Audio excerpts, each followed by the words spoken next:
हमारी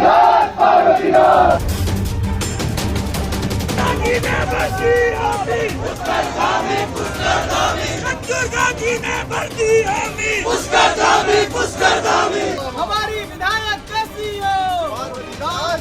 हो? भगवान बागनाथ की नगरी बागेश्वर उपचुनाव में भाजपा की धमक कायम रही। उपचुनाव में भाजपा प्रत्याशी पार्वती दास ने कांग्रेस उम्मीदवार बसंत कुमार को 2405 मतों के अंतर से हराकर बागेश्वर सीट भाजपा की झोली में डाल दी। हालांकि इस बार जीत का अंतर साल 2022 में हुए विधानसभा चुनाव के मुकाबले मामूली रहा।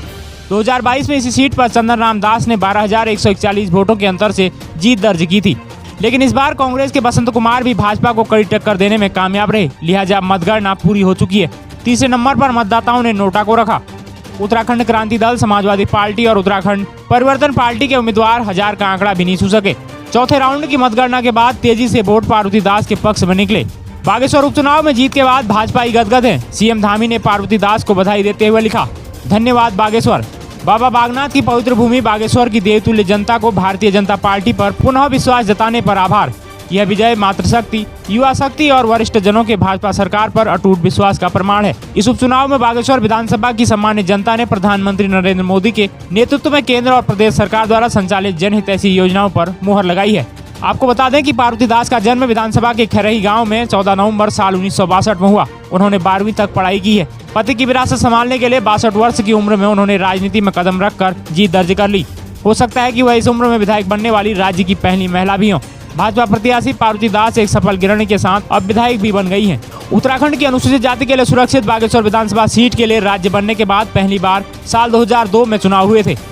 इन चुनावों में कांग्रेस के रामप्रसाद टमटा ने जीत दर्ज की। इसके बाद 2007 में फिर चुनाव हुए, लेकिन तब से लेकर बागेश्वर सीट पर लगातार 5वीं बार भाजपा और दास परिवार का कब्जा रहा है। बता दें कि पूर्व कैबिनेट मंत्री स्वर्गीय चंदन राम दास के निधन के बाद यह सीट खाली हुई थी, लेकिन पार्टी ने चंदन राम दास की पत्नी पार्वती दास पर ही दाव खेला।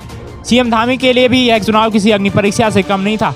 भाजपा को पराजित करने के लिए कांग्रेस ने बिसात बिछाई हुई थी, लेकिन कांग्रेस भाजपा को पटखनी देने में कामयाब नहीं हो सकी। पार्वती दास के पक्ष में मुख्यमंत्री पुष्कर सिंह धामी ने बागेश्वर में कई जनसभाएं की। इसके जरिए उन्होंने पार्टी उम्मीदवार के पक्ष में लोगों का समर्थन मांगा।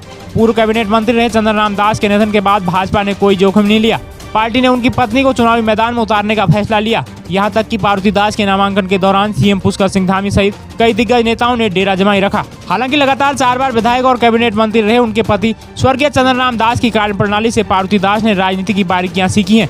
कहा जा सकता है कि राजनीतिक परिवार होने का लाभ उन्हें भरपूर मिला है और यही उन्हें अब जनता की सेवा करने में भी सहयोग करेगा। इसी साल अप्रैल 2023 में अपने पति के निधन के बाद पार्वती टूटी जरूर है, लेकिन उनके पास अब दोहरी जिम्मेदारी है और वह उसे बखूबी निभाने के लिए तैयार दिख रही हैं। Bureau report, news today network.